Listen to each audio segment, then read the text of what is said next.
Alaihi Wasallam. Apakah mungkin masalah akidah tidak diajarkan Nabi Sallallahu Alaihi Wasallam? Apakah mungkin masalah ibadah ada yang tertinggal dari Nabi Sallallahu Alaihi Wasallam? Apakah masalah muamalah tidak disempurnakan oleh Nabi Sallallahu Alaihi Wasallam? Kalla, tak mungkin demikian ikhwatul Islam. Makanya agama ini adalah agama yang paling sempurna. Allah yang memberikan pujian, sehingga semua mereka yang datang setelah Nabi Sallallahu Alaihi Wasallam boleh mereka mengatakan, Nabi Sallallahu Alaihi Wasallam ajarkan kepadaku dalam mimpi, aku berjumpa dengan Nabi Sallallahu Alaihi Wasallam, bahwa Nabi memberikan kepadaku ilham, kemudian melaksanakan ini, melaksanakan itu. Berarti Nabi Sallallahu Alaihi Wasallam belum sempurna mengajarkan agama. Sama saja dia menuduh Nabi Sallallahu Alaihi Wasallam, bukan memuji, tapi menuduh Nabi Sallallahu Alaihi Wasallam. Apa artinya sempurna? Sempurna itu artinya tidak boleh ditambah, tidak boleh dikurangi. Makanya Allah menyebutkan al-yauma akmaltu lakum dinakum. Hari ini sempurna. Sebuah ayat yang orang Yahudi mengatakan kepada Umar bin Khattab, ada sebuah ayat yang diturunkan kepada kalian. Kalau seandainya ayat ini turun kepada kami bangsa Yahudi, maka akan kami jadikan hari ini sebagai hari raya. Maka apa kata Umar bin Khattab? Aku tahu di mana ayat ini diturunkan.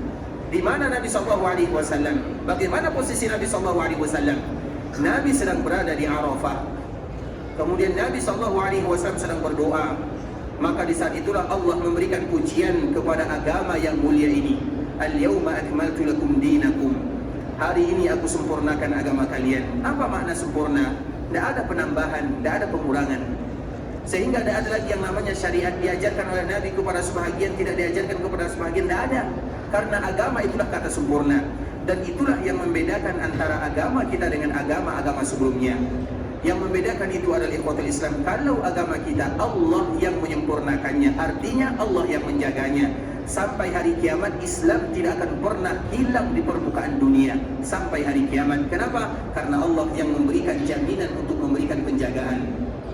Sedangkan agama-agama sebelumnya bimastughfidu, Allah Subhanahu wa taala menyebutkan dalam surah Al-Maidah bahwa agama itu tergantung kepada ulamanya. Maknanya ulama mereka yang disandarkan oleh Allah untuk menjaganya.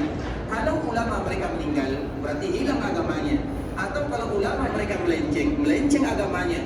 Kalau ulama mereka berdusta pula agamanya. Dan itulah yang terjadi kepada agama-agama sebelumnya. Allah yang menyebutkan demikian. Islam Allah sandarkan kepada dirinya. Sedangkan agama sebelumnya Allah sandarkan kepada ulamanya. Kalau disandarkan kepada manusia, tidak ada manusia yang sempurna. Tapi apabila disandarkan kepada Allah Subhanahu wa taala, maka agama Islam adalah agama yang sempurna, bukan yang paling sempurna. Karena kalau paling sempurna ada yang sempurna, tapi agama yang sempurna tidak ada sesempurna agama Islam.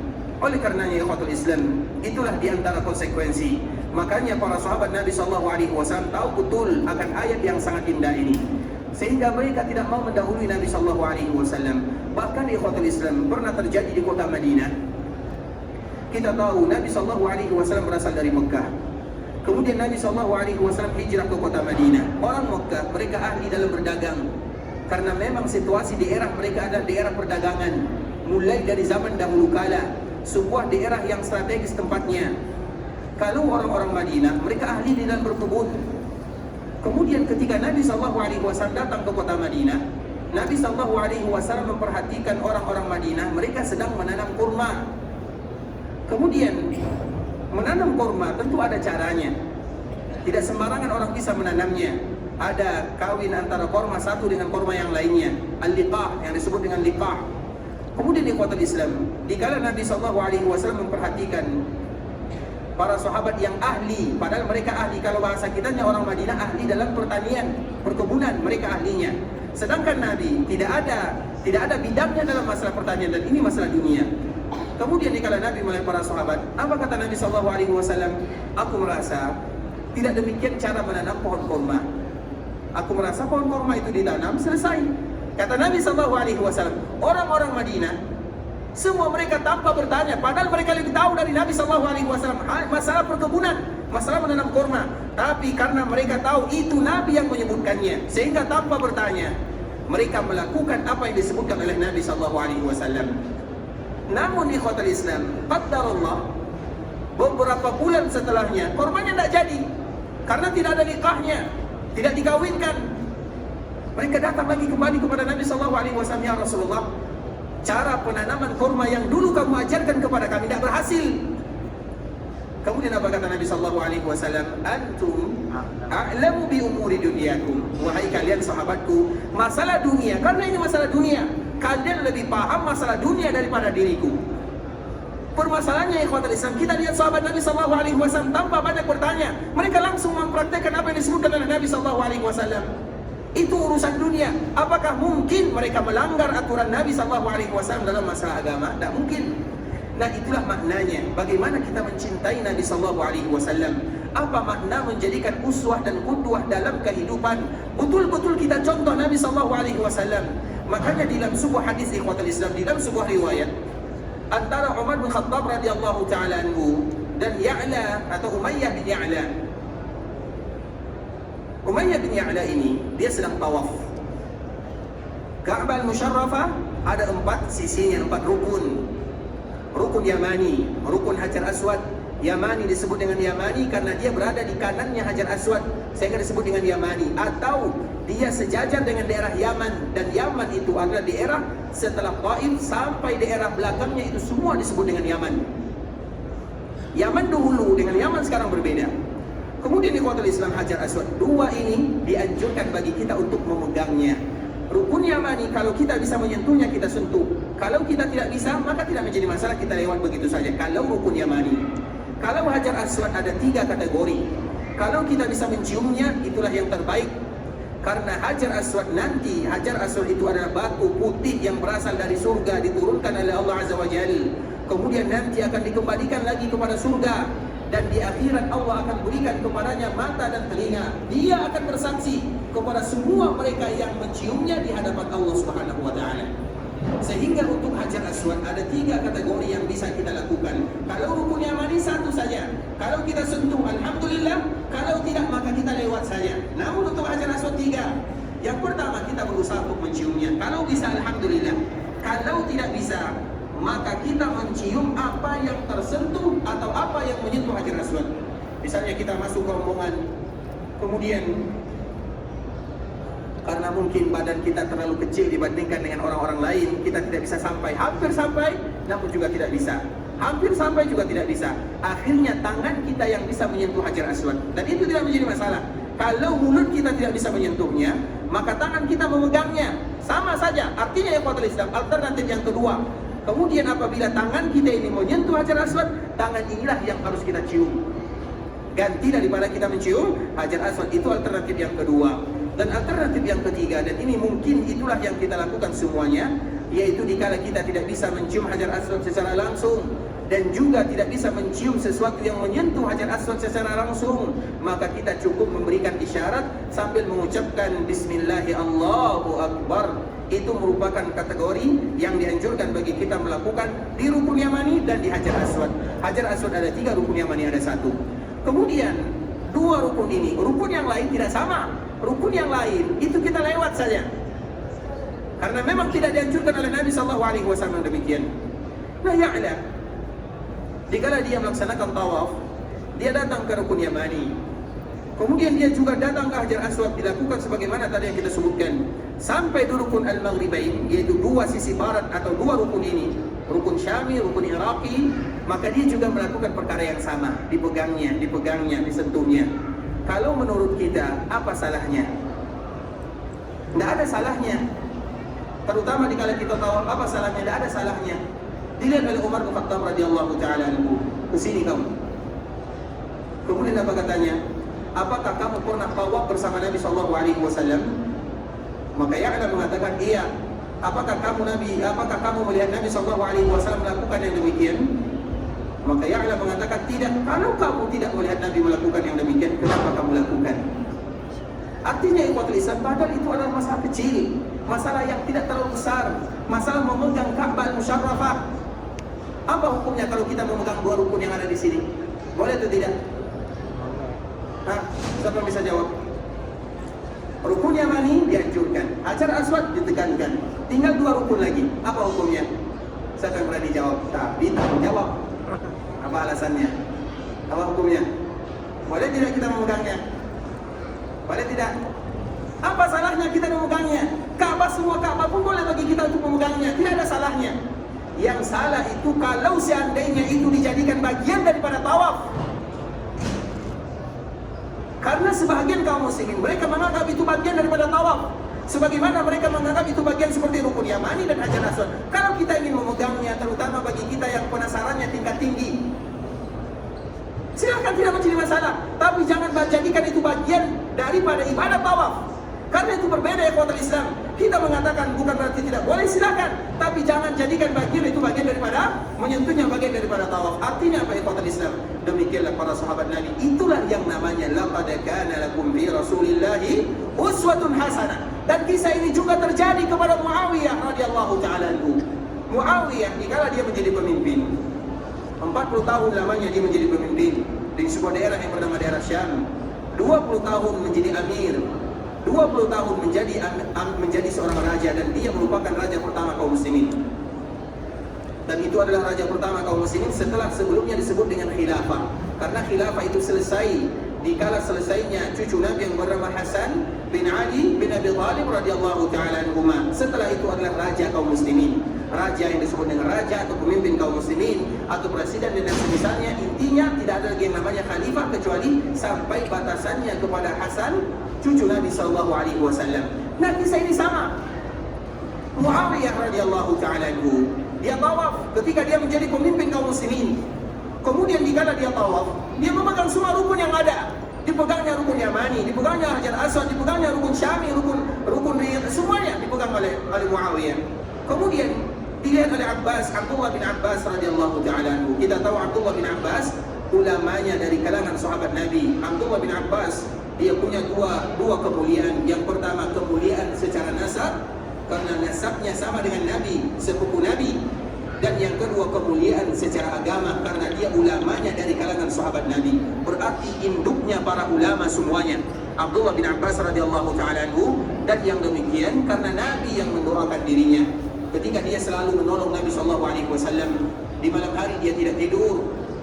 Kalau dia tidur, maka dia tidur di luar rumah Nabi sallallahu alaihi wasallam atau di pinggir pintu Nabi sallallahu alaihi wasallam. Dan dia selalu menyediakan air untuk Nabi, karena dia tahu setiap malam Nabi akan salat malam. Karena salat malam itu wajib bagi Nabi, sunnah bagi kita. Kemudian setiap kali Nabi sallallahu alaihi wasallam ingin berwudu, maka air sudah tersedia. Siapa yang menyediakannya? Abdullah bin Abbas. Maka Rasul memberikan hadiah yang terindah untuk sepupunya Abdullah sambil mengatakan berdoa kepada Allah, Allahumma faqihhu fid din wa 'allimhu ta'wil. Ya Allah, faqihkan dia tentang agama. Artinya jadikan dia ulama dari kalangan para ulama, ulamanya para ulama. Kemudian wa faqihhu fid din wa 'allimhu ta'wil. Ajarkan dia tentang ta'wil. Ta'wil itu kalau bahasa orang-orang terdahulu, sebagaimana disebutkan juga oleh Imam At-Tabari, dan dia banyak sekali mengatakan ta'wilu hadhil ayat. Ta'wil apabila disebut dengan ta'wil di dalam bahasa orang-orang terdahulu artinya adalah tafsir. Sehingga tafsir yang paling bagus kalau sudah bersumber dari Abdullah bin Abbas, tidak usah lagi ditanya. Karena sesuai dengan doa Nabi sallallahu alaihi wasallam. Artinya apa ikhwatul Islam? Abdullah bin Abbas melihat apa yang dilakukan oleh sahabat Muawiyah. Muawiyah ini apa gelarnya? Muawiyah ini disebut dengan Katibul Wahyi. Dia dulu di zaman Nabi yang menulis wahyu, menulis Al-Quran. Setiap sahabat mereka memiliki kemuliaan masing-masing, tapi bukan berarti mereka tahu semuanya. Artinya ikhwatul Islam, para sahabat ada yang menjadi ulama, ada yang statusnya sebagai para sahabat saja, bisa dipahami, tapi mereka semuanya adalah radhiyallahu anhum ajma'in. Nah, ulamanya para ulama dari kalangan sahabat Nabi adalah Abdullah bin Abbas. Dikala dia melihat Muawiyah, karena tentunya Muawiyah sibuk dalam masalah kepemimpinan, kemudian dia memegang semua rukun yang ada di Ka'bah Musyarrafah. Kemudian dilihat oleh Abdullah bin Abbas, wahai Muawiyah, tidak seperti ini yang disebutkan dan yang dilakukan oleh Nabi sallallahu alaihi wasallam. Apa jawaban Muawiyah? Mungkin sama dengan jawaban kita semuanya. Wahai Abdullah, tidak ada di rumah Allah ini, Ka'bah ini tidak ada sesuatu pun yang boleh bagi kita meninggalkannya. Semuanya mulia dan memang mulia. Makanya disebut dengan Ka'bah al-Musyarrafah. Ka'bah yang musyarrafah, bukan hanya sekedar mulia, yang paling mulia. Makanya ada kalimat musyarrafah. Ada syiddah di sana. Dan kemarin kaidah yang kita bacakan, apabila ada syiddah, maka itu bentuk penekanan di dalam sebuah bahasa Arab. Musyarrafah artinya yang betul-betul wajib bagi kita untuk memuliakannya semuanya. Kemudian apa kata Muawiyah? Apa salahnya? Hanya sekedar memegang dua rukun, atau rukun Yamani, rukun Hajar Aswad, kemudian rukun-rukun yang ada di sampingnya. Laisa fil baiti syai'un mahjura. Tidak ada satupun di rumah ini sesuatu yang boleh ditinggalkan. Ini rumah Allah Azza wa Jalla. Apa jawaban Abdullah bin Abbas radhiyallahu ta'ala anhum ajma'in? Laqad kana lakum fi Rasulillahi uswatun hasanah. Rasul itu adalah uswah bagi kalian semuanya. Apa yang Nabi lakukan kita lakukan, yang tidak Nabi lakukan maka kita tinggalkan, karena tidak mungkin kita lebih paham daripada Rasulullah sallallahu alaihi wasallam. Muawiyah terkejut mendengarkan jawaban Abdullah bin Abbas, kemudian dia tertunduk sambil mengucapkan, sadaqta, engkau benar wahai Abdullah bin Abbas radhiyallahu ta'ala anhum ajma'in. Maknanya ikhwatul Islam, itu sekedar di antara salah satu contoh bahawa betul-betul Nabi sallallahu alaihi wasallam kita jadikan suri tauladan dalam kehidupan. Allahumma salli ala Muhammad wa ala ali Muhammad kama sallaita ala Ibrahim wa ala ali Ibrahim innaka Hamidum Majid. Allahumma barik ala Muhammad wa ala ali Muhammad kama barakta ala Ibrahim wa ala ali Ibrahim innaka Hamidum Majid. Di antara ibadah yang paling mulia yang menentukan kecintaan kita kepada baginda Nabi sallallahu alaihi wasallam adalah memperbanyak mengucapkan salawat kepada Rasulullah sallallahu alaihi wasallam.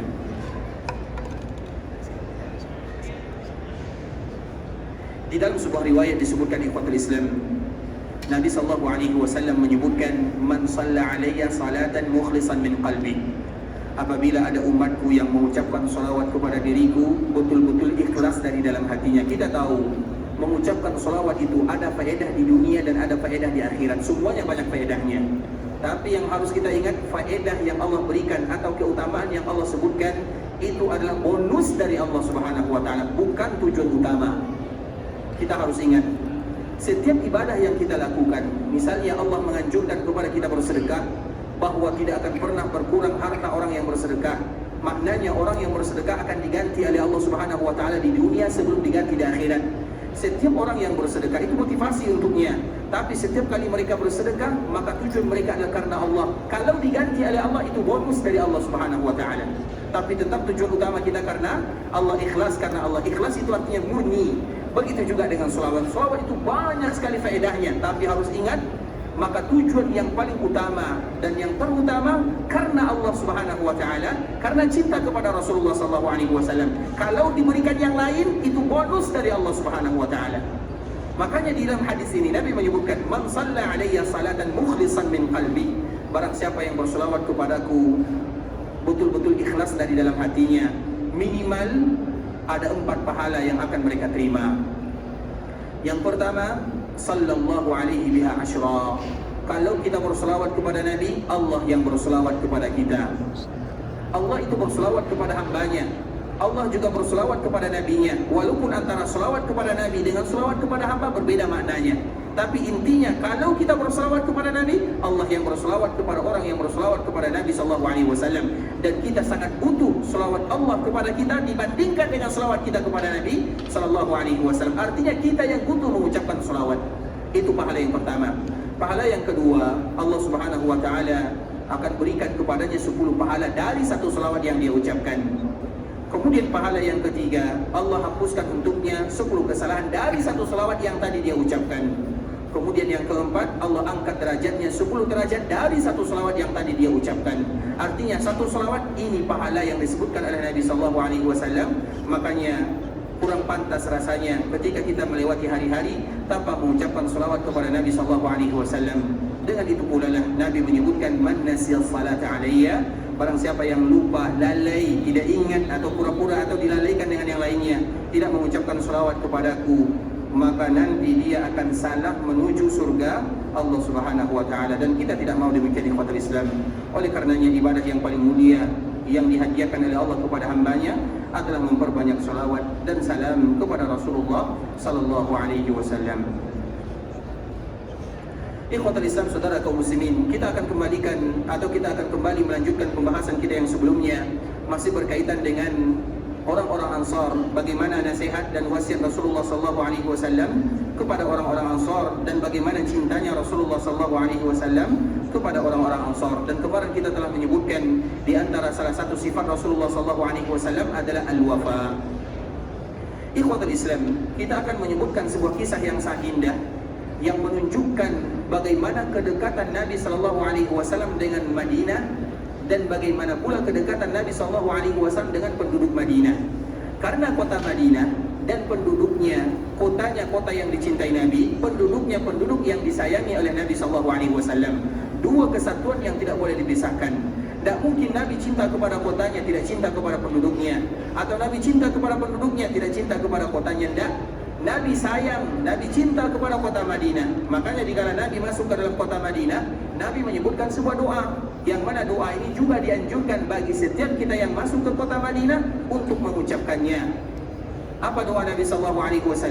Allahumma habbib ilayna al-Madinah ka hubbina Makkah aw ashad. Allahumma habbib ilayna al-Madinah ka hubbina Makkah aw ashad. Ya Allah, tanamkan kecintaan kepada kami terhadap kota Madinah sebagaimana kami mencintai kota Makkah, atau kecintaan kami terhadap kota Madinah melebihi kecintaan kami terhadap kota Makkah. Dari hadis ini kita tahu bagaimana keutamaan kota Madinah. Dan kalimat ini kalimat yang keluar dari lisan Nabi SAW seketika Nabi tinggal dan berada di kota Madinah. Maka Nabi SAW langsung mengangkat kedua tangannya, ya Allah, tanamkan kecintaan, maknanya jadikan kota Madinah kota yang kami cintai. Maka dari itu pula lah di antara salah satu nama kota Madinah adalah Al-Habibah. Madinah itu banyak sekali namanya. Imam As-Salihi menyebutkan dia memiliki nama kurang lebih 94 nama untuk kota Madinah. Begitu juga imam yang lainnya menyebutkan 95 nama untuk kota Madinah. Salah satu nama kota Madinah adalah Al-Habibah, yaitu sebuah daerah yang wajib bagi kaum muslimin untuk mencintainya. Kenapa kita wajib mencintainya? Karena Nabi mencintainya. Dan di antara bentuk kecintaan kita kepada Nabi, mencintai apa yang dicintai oleh Nabi SAW. Makanya dianjurkan bagi kita mengucapkan kalimat ini, Allahumma habbib ilayna al-Madinah ka hubbina Makkah aw ashad. Kemudian ikhwatul Islam, kita akan menyebutkan bagaimana cintanya Rasulullah SAW kepada kota Madinah. Sebenarnya banyak buktinya ikhwatul Islam. Di antara salah satu bukti Nabi SAW cinta kepada kota Madinah, Nabi SAW tidak pernah mau meninggalkan kota Madinah. Artinya kalau seandainya tidak ada hajat, tidak ada keperluan, Nabi tidak akan keluar dari kota Madinah, kecuali kalau seandainya ada keperluan. Makanya kalau seandainya kita melihat sejarah Nabi SAW, mengapa Nabi keluar dari kota Madinah? Karena berjihad di jalan Allah, karena berdakwah, karena umrah, karena haji. Selainnya Nabi tidak pernah keluar dari kota Madinah. Kenapa demikian? Karena itu bentuk cintanya Nabi kepada kota Madinah.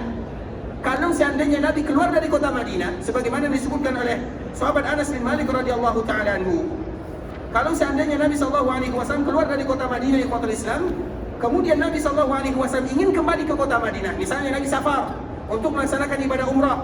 Anna Nabi SAW kana idza qadima min safarin fa nadhara ila juduratil Madinah. Kalau Nabi safar meninggalkan Madinah, kemudian ingin kembali ke kota Madinah, baru melihat bangunan kota Madinah dari jarak jauh. Dan kita tahu dulu di sini padang pasir, padang Sahara. Melihat bangunan dari jarak jauh itu berkilo-kilo. Kalau Nabi sudah melihat bangunan kota Madinah dari jarak jauh, maka Nabi akan merubah gaya berjalannya. Yang tadinya santai, biasa, maka Nabi SAW merubah gaya berjalannya. Kalau Nabi berjalan kaki, Nabi mempercepat langkahnya. Semenjak Nabi melihat bangunan Madinah, dan kita tahu dulu Madinah di zaman Nabi seluas Masjid Nabawi yang kita saksikan sekarang ini. Makanya dipagar mereka-mereka yang memperluas, karena pembangunan yang paling sulit itu adalah pembangunan Masjid Haram Makkah dan Haram Madinah. Salah satunya masjidnya, karena tidak sembarangan diperluas, dan salah satunya mereka ingin memperluas kota Madinah atau Masjid Nabawi seluas Madinah di zaman Nabi, sehingga bagi kita tahu, oh ternyata Madinah inilah Madinah dulu di zaman Nabi SAW. Artinya ikhwatul Islam, ketika Nabi SAW melihat kota Madinah dari jarak jauh, Nabi mempercepat langkahnya. Kemudian kalau Nabi menaiki kendaraan, Nabi SAW menggerakkan kendaraannya. Apa alasannya Nabi melakukan yang demikian? Disebutkan oleh Anas bin Malik di akhir hadis, min hubbiha, karena Nabi SAW betul-betul cinta kepada kota Madinah. Artinya melihat kota Madinah saja, Nabi SAW tidak tahan berpisah, sehingga Nabi mempercepat langkahnya, menggerakkan kendaraannya untuk cepat sampai di kota Madinah. Kemudian setelahnya Nabi SAW masuk ke dalam masjidnya, sholat 2 rakaat, baru Nabi SAW berjumpa dengan keluarganya. Dan itu juga merupakan di antara sunnah sampai sekarang yang dianjurkan bagi kita melakukannya. Kalau seandainya nanti Allah berikan kemudahan bagi kita pulang kepada keluarga kita dan kembali kepada daerah kita, ke daerah kita, maka yang pertama kali kita jumpai adalah rumah Allah Subhanahu wa taala sebelum rumah kita, sebagaimana yang dilakukan oleh Nabi sallallahu alaihi wasallam. Intinya ikhwatul Islam, itu adalah di antara bentuk cintanya Nabi sallallahu alaihi wasallam kepada kota Madinah. Kemudian ikhwatul Islam, sekarang kita akan sebutkan sebuah kisah yang sangat indah, semoga memberikan manfaat kepada kita bersama. Ketika terjadi Fathu Mekah, dan kemarin kita telah menyebutkan Fathu Mekah terjadi pada tahun ke-8 Hijriah. Kemudian Nabi SAW berjalan dari Mekah, dari Madinah menuju Mekah bersama ribuan pasukan atau ribuan para sahabatnya, kurang lebih 14.000 atau 12.000 pasukan yang ikut bersama Nabi SAW. Kemudian ikhwatul Islam, sesampainya di sebuah daerah, Nabi SAW dikala berada di Mekah, siapa di antara kita yang tahu kira-kira Nabi SAW menginapnya di mana? Di mana kira-kira Nabi SAW tinggal selama berada di Mekah? Ada yang tahu? Dikala terjadi Fathu Mekah, Fathu Mekah ini sebuah kejadian yang sangat indah, yang dia terjadi di bulan Ramadan, sama dengan Perang Badar juga terjadi di bulan Ramadan. Dua kejadian yang indah sama-sama terjadi di bulan Ramadan. Salah satunya Fathu Mekah. Kemudian ketika sampai di Mekah, kita tahu Nabi SAW punya tanah di Mekah. Nabi SAW juga punya rumah di sana. Nabi SAW juga punya keluarga di sana. Tapi pertanyaannya, di mana kira-kira Nabi SAW tinggal? Karena selama Fathu Mekah, Nabi berada di dalam Mekah atau di kota Mekahnya kurang lebih 2-3 minggu. Siapa yang tahu kira-kira di mana Nabi SAW berada? Di mana? Di kuburannya Siti Khadijah. Masya Allah, Masya Allah. Ini kitabnya. Masya Allah, barakallahu fiik Allah. Ini tentang ziarah Madinah ya. Semua ceramah kita ada di sini. Maksudnya sebahagian besar. Silakan. Tapi nanti dibaca ya. Masya Allah, barakallahu fiik Allah. Khairan, barakallahu fiik Allah. Ikhwatul Islam, saudara kaum muslimin, ketika berada di Fathu Mekah atau dikala terjadi Fathu Mekah, Nabi SAW tidak tinggal di rumahnya, tidak tinggal di tanahnya.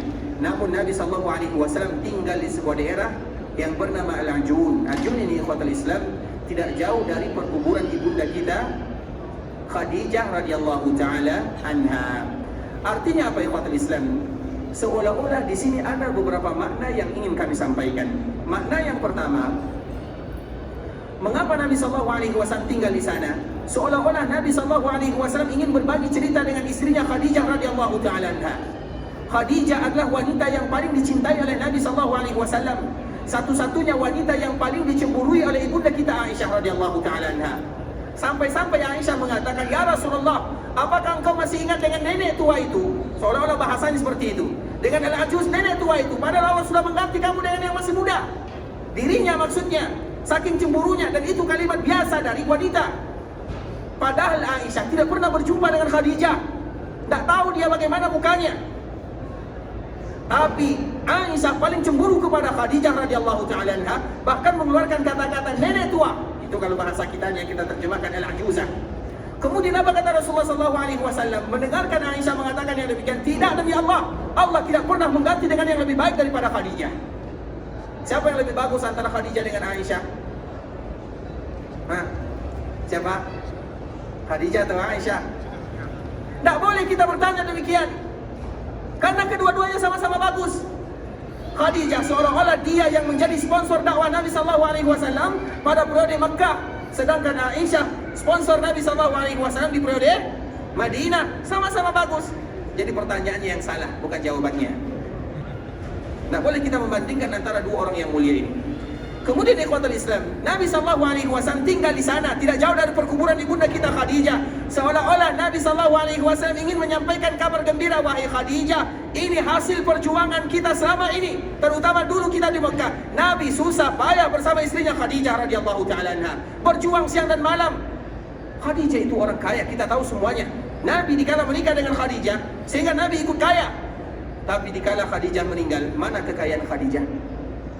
Di mana perginya? Habis untuk dakwah Nabi SAW.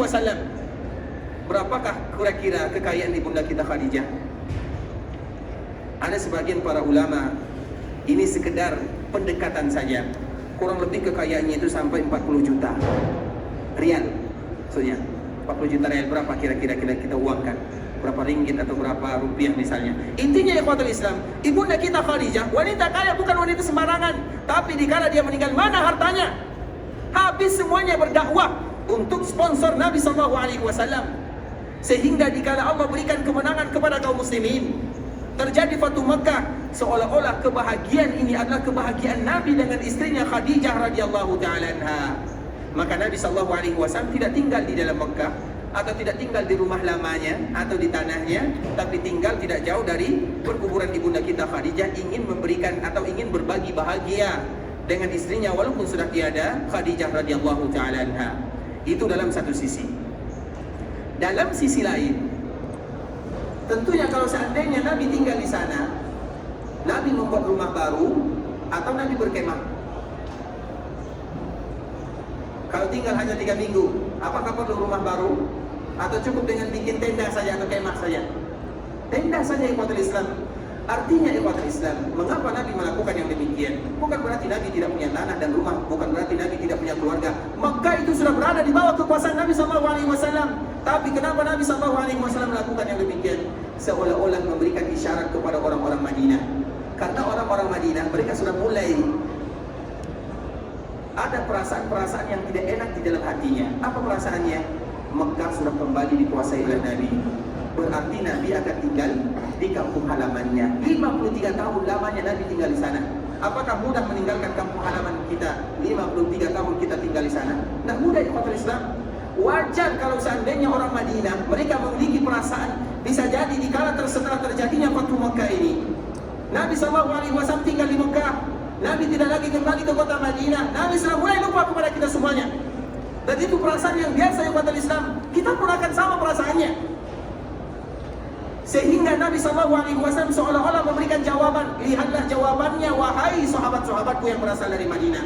Aku datang ke Mekah, aku tidak tinggal di rumah. Bisa bagi Nabi tinggal di rumahnya, atau Nabi membuat rumah yang baru. Tapi Nabi tinggal di dalam tenda. Biasanya kalau tenda itu tinggalnya lama atau sebentar. Jadi itu jawaban dari Nabi SAW secara tidak langsung. Kemudian ikhwatul Islam, setelah terjadi Fatu Makkah, Nabi tinggal di sana dan para sahabatnya kurang lebih 2 minggu atau 3 minggu lamanya. Kemudian di bulan Syawal, ini ceritanya belum habis ya. Kemudian di bulan Syawal, maka terjadilah sebuah peperangan yang bernama Ghazwatul Hunain. Berarti Ghazwatul Hunain adalah peperangan yang terjadi setelah Fatu Makkah. Tidak lama jaraknya, tidak sampai 1 bulan.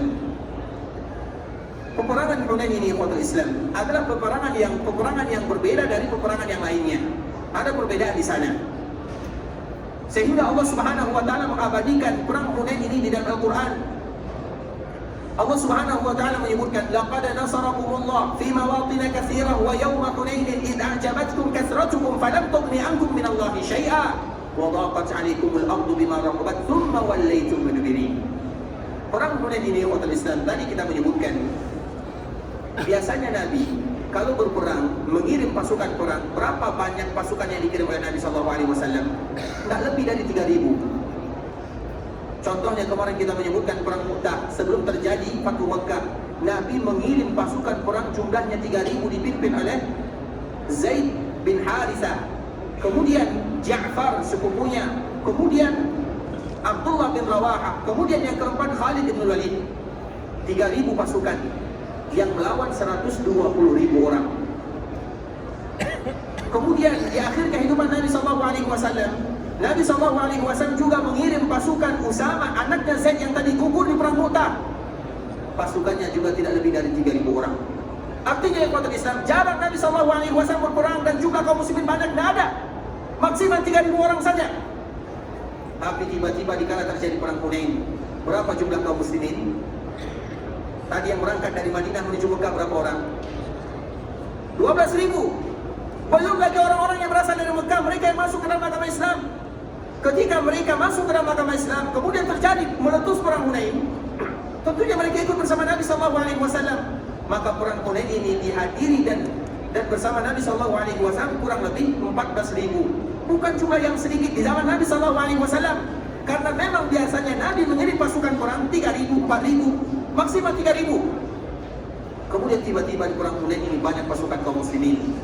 Mereka meninggalkan Mekah menuju sebuah daerah yang bernama Hunain. Hunain ini jaraknya dari Mekah kurang lebih 30 sampai 40 kilo. Jadi mereka berjalan kaki ke sana. Kemudian di kota Islam, Allah Subhanahu wa taala mengabadikan di dalam Al-Qur'an, laqad nasarakumullahu fi mawatin katsira. Allah Subhanahu wa taala selalu memberikan pertolongan kepada kalian di tempat yang banyak sekali. Dan salah satu pertolongan Allah wa yauma Hunain. Salah satu pertolongan yang Allah berikan dikala terjadi perang Hunain. Ketika terjadi perang Hunain, maka ada kalimat-kalimat yang kurang diridai oleh Allah Subhanahu wa taala. Iz a'jabatkum kasratukum, karena jumlah kaum muslimin banyak sekali dibandingkan dengan jumlah-jumlah yang lainnya. Sehingga dengan pasukan yang banyak tersebut, ada sebahagian kalimat yang keluar dari lisan kaum muslimin. Bisa jadi mereka yang baru saja masuk dalam agama Islam. Kalau seandainya jumlah kaum muslimin sedikit mereka menang, apakah mungkin mereka kalah dengan jumlah yang banyak? Lan nadribal yawm, hari ini kita tidak akan terkalahkan. Sebahagian kalimat yang keluar dari lisan kaum muslimin. Mereka lupa yang memberikan pertolongan adalah Allah Azza wa Jalla. Yang memberikan kekuatan adalah iman. Iman itu Allah yang menurunkan kepada mereka kekuatan. Allah yang memberikan. Sehingga Allah Subhanahu wa taala menyebutkan di kota Islam, kam min fi'atin qalilatin ghalabat fi'atan katsiratan biiznillah. Seolah-olah mereka lupa ayat ini. Betapa banyak jumlah yang sedikit mengalahkan jumlah yang banyak. Karena yang menentukan kemenangan bukan jumlah. Yang menentukan kemenangan iman dan takwa kepada Allah Azza wa Jalla. Jangan pernah kita berbangga, kita banyak, mana banyaknya. Makanya Nabi SAW menyebutkan di antara salah satu sifat kaum muslimin, nanti kalian ibarat makanan. Kalian nanti ibarat makanan. Ini makanan misalnya, yang dari kanan mengambil kalian, yang dari kiri mengambil, dari atas, dari bawah mengambil, mengeroyoti kalian semuanya. Semuanya. Ini diibaratkan oleh Nabi SAW. Artinya makanan itu kaum muslimin, yang mengambilnya adalah musuh-musuh Islam. Apa kata para sahabat Nabi SAW? Amin qillatina yawma idzin. Ya Rasulullah, kenapa kami diperlakukan demikian? Apakah karena kami jumlahnya sedikit? Apa jawaban Nabi? Tidak, jumlah kalian banyak sekali. Tapi jumlah yang banyak ibarat buih di lautan, tidak ada manfaatnya. Karena yang menentukan kemenangan iman dan takwa. Makanya kita lihat Nabi perang Badar 300 orang melawan 1000. Apa yang membuat mereka menang? Iman kepada Allah. Di perang Uhud, begitu juga di perang Khandaq, begitu juga di perang Mu'tah dan di perang yang lainnya, iman kepada Allah Azza wa Jalla. Bukan karena banyak jumlah. Sehingga kalimat ini keluar dari sebahagian lisan kaum muslimin, lan nadribal yawm, hari ini kita tidak akan terkalahkan. Sehingga apa yang terjadi? Dikala mereka melewati lorong-lorong perbukitan yang ada di Hunain, ternyata musuh kaum muslimin mereka sudah bersembunyi di sana dengan menggunakan tombak, anak panah, sehingga pada akhirnya mereka dihujani dengan tombak dan anak panah tersebut. Apa yang terjadi? Semuanya 12.000 atau 14.000 pasukan kaum muslimin meninggalkan Nabi SAW, kecuali beberapa orang saja. Abu Bakar, Umar, Utsman, Ali, Al-Abbas, kemudian beberapa orang sahabat Nabi, ada yang menyebutkan 100, ada yang menyebutkan 10, lebih daripada 10. Makanya Allah Subhanahu wa taala menyebutkan iz a'jabatkum kasratukum, dikala kalian sudah mulai bangga dengan jumlah kalian yang banyak. Falam tughni ankum minallahi syai'an, tidak ada manfaatnya di sisi Allah Azza wa Jalla. Wa dhaqat 'alaikumul ardu bima rahabat. Kemudian dikala serangan datang, kalian merasa sempit. Summa wallaitum mudbirin, kemudian kalian lari meninggalkan Nabi SAW. Ketika pasukan kaum muslimin lari, karena mereka dikejutkan, tiba-tiba dikejutkan dengan serangan yang tiba-tiba, dan mereka tidak ada persiapan. Kemudian mereka lari atau meninggalkan Nabi. Maka Nabi memanggil kaum muslimin. Suara Nabi tidak terlalu kuat. Ada pamannya di sampingnya, Al-Abbas. Mana kita menyebutkan Al-Abbas ini orangnya besar, suaranya kuat.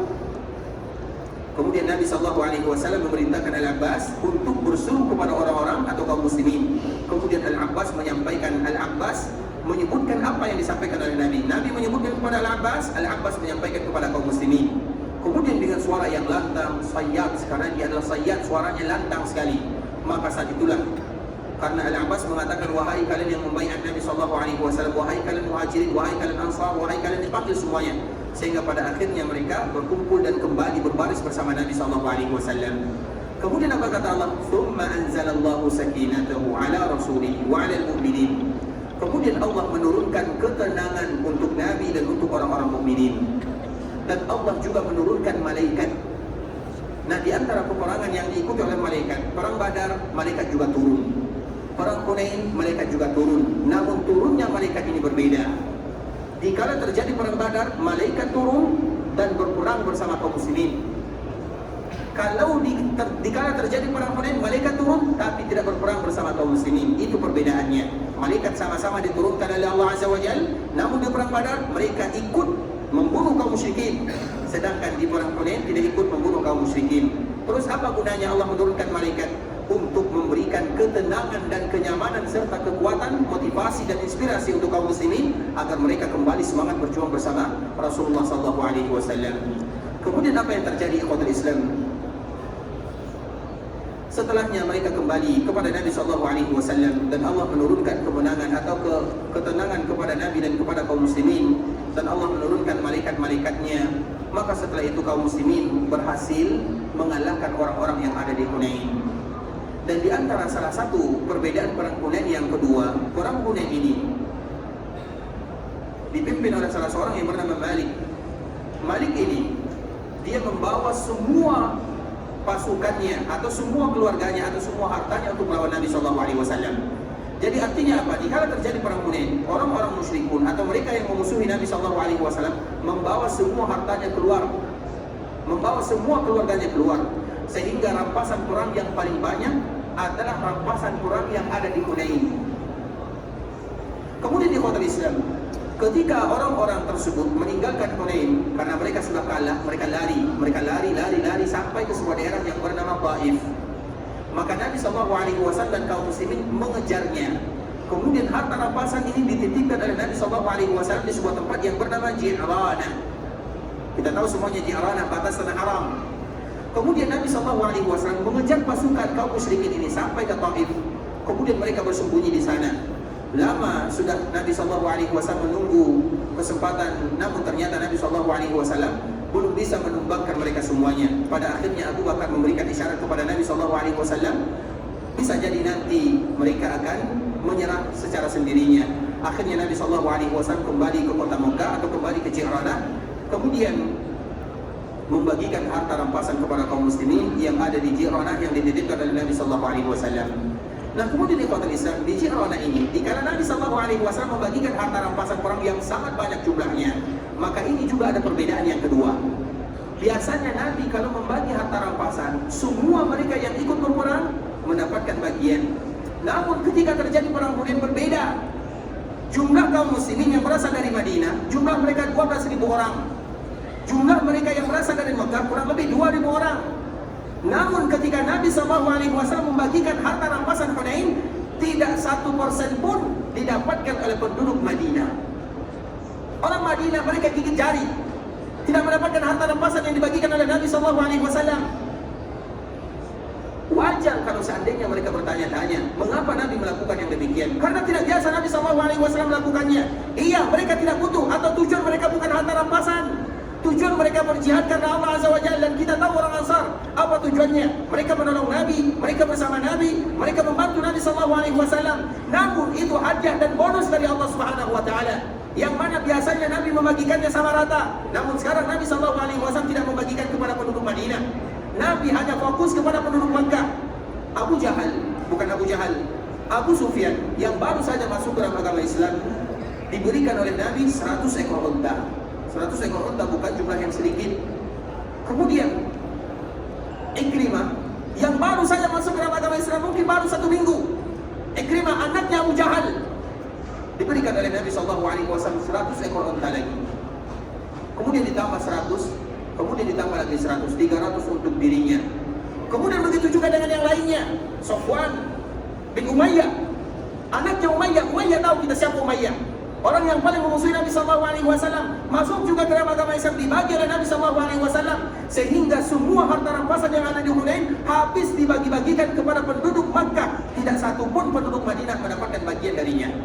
Itu perbedaan yang kedua, kejadian yang ada di Hunain. Sehingga wajar kalau seandainya orang-orang Madinah mereka bertanya-tanya, mengapa Nabi SAW melakukan sesuatu yang berbeda dari kebiasaannya? Kenapa Nabi tidak membagikan kita harta rampasan perang, walaupun itu bukan tujuan utama mereka? Kemudian ikhwatul Islam, Nabi sallallahu alaihi wasallam tidak tahu kabar yang beredar di kalangan orang-orang Madinah karena Nabi tahu bagaimana sifat orang-orang Madinah. Kemudian akhirnya isu ini sampai ke telinga Nabi sallallahu alaihi wasallam. Maka Nabi memanggil Sa'ad radhiyallahu ta'ala anhu bertanya akan kebenarannya. Apakah benar isu yang beredar bahwa orang Madinah mengatakan ini dan itu? Kemudian Sa'ad mengatakan benar ya Rasulullah. Kemudian Nabi kembali bertanya, sedangkan engkau wahai Sa'ad, kamu berada di sebelah yang mana? Tentunya Sa'ad sebagai penduduk Madinah mengatakan aku bersama kaumku ya Rasulullah. Artinya aku juga merasakan yang demikian. Apa alasannya? Dan itu sesuatu yang biasa. Tidak pernah Nabi SAW melakukannya tiba-tiba. Nabi tidak memberikan harta rampasan kepada penduduk Madinah. Makanya orang-orang Madinah bertanya, apakah mungkin Nabi sudah lupa kepada kita? Apakah Nabi akan kembali kepada kampung halamannya, kembali bersua berjumpa bersama teman waktu kecilnya? Seolah-olah itu pertanyaan yang muncul dari orang-orang Madinah. Kemudian Nabi SAW mengatakan kepada Sa'ad, wahai Sa'ad, kumpulkan semua orang-orang Madinah, kumpulkan semua orang-orang Ansar. Aku ingin berbicara dengan mereka. Kemudian ikhwatul Islam, akhirnya Sa'ad ini menyampaikan kepada orang-orang Ansar. Kemudian terjadilah pertemuan khusus antara Nabi dengan orang-orang Madinah atau pertemuan Nabi dengan orang-orang Ansar. Apa kata Rasulullah SAW setelah memuji Allah? Ya ma'syaral ansar, alam yajidkum dhullalan fahadakumullahu bi, wa 'alatan fa'awnakumullahu bi, wa mutafarriqina fajama'akumullahu bi. Wahai orang-orang Ansar, ini ceramah Nabi SAW. Bukankah dulu sebelum aku hijrah ke tempat kalian berada di dalam kesesatan, kemudian Allah berikan kepada kalian hidayah melalui diriku? Bukankah dulu kalian berada di dalam kefakiran, kemudian Allah kayakan kalian melalui diriku? Bukankah kalian dulu terjadi perpecahan di antara kalian, kemudian Allah satukan kalian melalui diriku? Disebut oleh Nabi SAW nikmat yang luar biasa yang didapatkan oleh orang-orang Ansar. Kemudian orang-orang Ansar diam, tidak bisa menjawab Nabi SAW. Kemudian apa kata Nabi? Wahai orang-orang Ansar, ala tujibun, tidakkah kalian bisa menjawab diriku? Kalau kalian mau, kata Nabi SAW, kalau kalian mau, kalian akan menjawab, ya Rasulullah, dulu kamu datang ke tempat kami dan kamu diusir oleh kaummu, kami yang menolongmu. Sahabatku juga demikian keadaannya. Itu kata Nabi SAW. Kalau kalian mau, kalian akan mengatakan kalimat ini. Tapi orang Ansar tidak mau. Kemudian apa kata Rasulullah SAW? Maka di saat itulah Nabi baru menyebutkan apa alasannya. Wahai kalian orang-orang Ansar, tidakkah kalian tahu mereka itu baru saja masuk ke dalam agama Islam? Ta'allaftu qauman, aku sengaja melakukan yang demikian agar mereka kokoh keimanannya di dalam agama Islam, agar mereka tidak mudah keluar dari agama Islam. Karena orang-orang Mekah baru saja masuk ke dalam agama Islam baru 2 minggu atau baru 3 minggu. Kemudian dikala mendapatkan harta rampasan perang, semuanya dibagikan oleh Nabi kepada mereka. Apa alasannya? Ta'liful qulub. Kita tahu ta'liful qulub atau yang disebut dengan mu'allaf. Mu'allaf itu artinya ikhwatul Islam. Mu'allaf itu ada beberapa kategori. Yang pertama, orang yang baru saja masuk Islam. Baru masuk Islam, bukan yang sudah lama. Orang yang sudah 10 tahun masuk Islamnya tidak lagi disebut dengan mu'allaf. Makanya orang yang baru masuk Islam disebut dengan mu'allaf. Atau mereka yang diharapkan keislamannya juga disebut dengan mu'allaf. Atau mereka yang dikhawatirkan kerusakan yang akan mereka lakukan. Misalnya ada orang yang jahat di daerah kita, kita khawatir akan kejahatannya, kemudian kita berikan kepada mereka zakat dan sedekah. Tujuannya supaya mereka tidak lagi melakukan kejahatan. Itu juga disebut dengan mu'allaf. Jadi mu'allaf itu banyak maknanya. Kemudian ikhwatul Islam, apa kata Nabi? Wahai kalian orang-orang Ansar, ketahuilah, lu'a'a itu, dunia ini hanya sekedar lu'a itu artinya sesuatu yang tidak berharga. Aku berikan harta rampasan ini kepada orang-orang Mekah karena aku ingin menjaga hati dan perasaan mereka agar mereka tetap istiqamah di dalam agama Allah Subhanahu wa taala.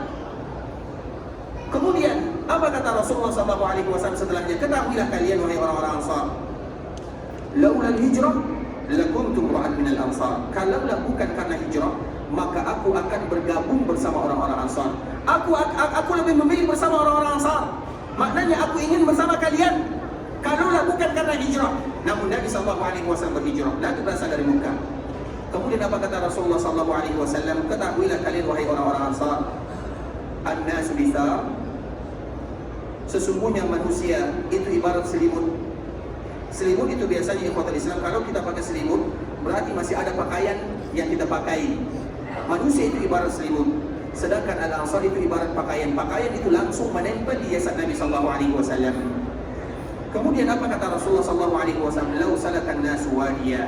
Kalau seandainya orang-orang melewati suatu jalan, maka aku akan melewati jalan yang dilewati oleh orang-orang Ansar. Nabi SAW menyebutkan bagaimana kemuliaan orang-orang Ansar. Aku ingin bersama kalian, aku ingin bergabung dengan kalian. Kemudian di akhir kalimat apa kata Nabi SAW? Ala tarbaun. Tidakkah kalian rela? Tidakkah kalian ridha? An yarji'an nasu bisya' wal ba'ir. Manusia mereka pulang dengan harta yang mereka bawa. Maknanya, tidakkah kalian rela biarkan orang-orang Mekah mereka pulang dengan membawa hartanya, pulang dengan membawa kudanya, pulang dengan membawa ontanya, mereka pulang dengan membawa dunia. Wa tarji'una bi Rasulillah sallallahu alaihi wasallam, sedangkan kalian pulang dengan membawa Muhammad bin Abdullah sallallahu alaihi wasallam. Mana yang akan kalian pilih? Itu hanya sekedar dunia, sedangkan kalian yang akan kalian bawa pulang adalah diriku, kata Nabi sallallahu alaihi wasallam.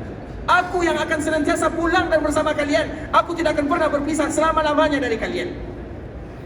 Mendengarkan kalimat ini, maka semua orang-orang Ansar yang ada, mereka meneteskan air mata. Ternyata persangkaan mereka kepada baginda Nabi salah. Nabi tidak pernah lupa kepada mereka. Nabi memberikan harta rampasan kepada orang-orang Makkah hanya untuk ta'liful qulub. Sedangkan Nabi akan memberikan jiwa raganya, jasadnya kepada orang-orang Madinah. Dan itu terbukti bahwa Nabi selama-lamanya akan ada di kota Madinah. Makanya dikala kita berada di kota Madinah, seolah-olah kita bertetangga dengan Rasulullah SAW. Nabi menghabiskan akhir kehidupannya di kota Madinah, dan sampai kiamat pun Nabi akan tetap berada di kota Madinah. Dan cukuplah adanya Nabi di kota Madinah kemuliaan untuk orang-orang yang ada di Madinah dan mereka yang tinggal di Madinah. Seolah-olah itulah di antara penafsiran yang disebutkan oleh Nabi SAW. Ala tardawna an yarji'an nasu bisyati wal ba'ir wa tarji'una bi Rasulillah SAW.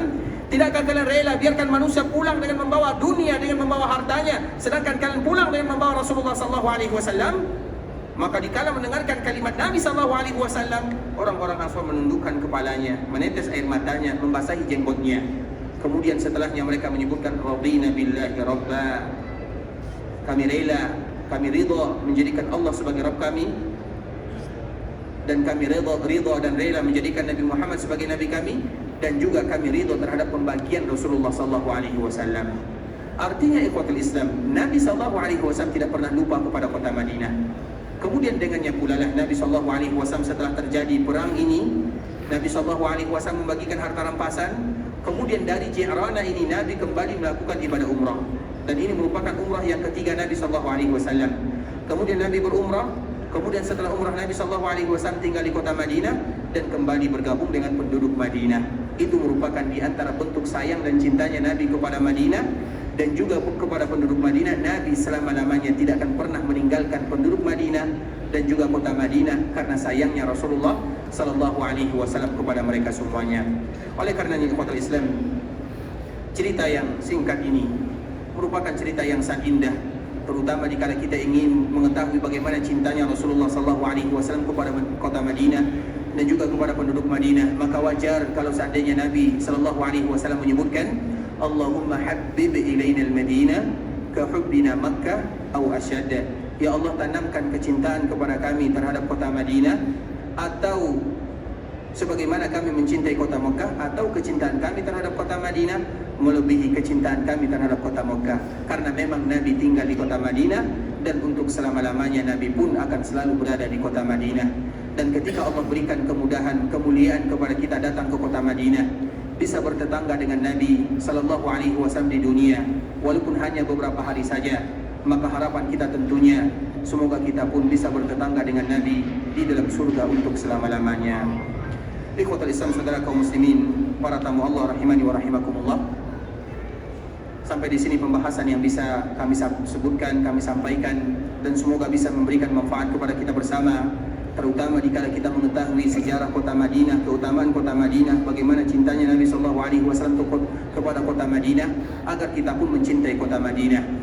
Dan di antara bentuk cinta kita kepada kota Madinah selama kita berada di dalamnya, manfaatkanlah untuk hal-hal yang ada nilai ibadah di dalamnya. Makanya ikhwatul Islam, dikala kita berada di kota Madinah, kita harus berlelah berletih untuk beribadah kepada Allah Azza wa Jalla. Kami selalu menyebutkan sebuah cerita bertemu dengan seorang nenek yang sudah tua, berumur 75 tahun. Ketika sampai di kota Madinah, kemudian semangatnya luar biasa. hotel yang jauh, berjalan kaki, dia sudah tua, sudah berumur. Kemudian kami mengatakan, tidak usah terlalu lelah ya nenek, tidak usah terlalu lelah, tidak usah terlalu capek. Apa katanya? Nah, ketahuilah, lelah ini sengaja kita beli. Kita sengaja membeli lelah dan letih dikala kita berada di kota Madinah. Kita kesini bukan gratis, kita bayar untuk beribadah kepada Allah Azza wa Jalla. Maka jangan habiskan hanya sekedar tidur-tiduran, jangan habiskan sekedar main-main, apalagi hanya sekedar mencari korma muda dan sajadah. Rasanya kurang pas dikala kita menghabiskan waktu kita selama kita berada di kota Madinah untuk hal-hal yang masih banyak kita dapatkan di tempat yang lainnya.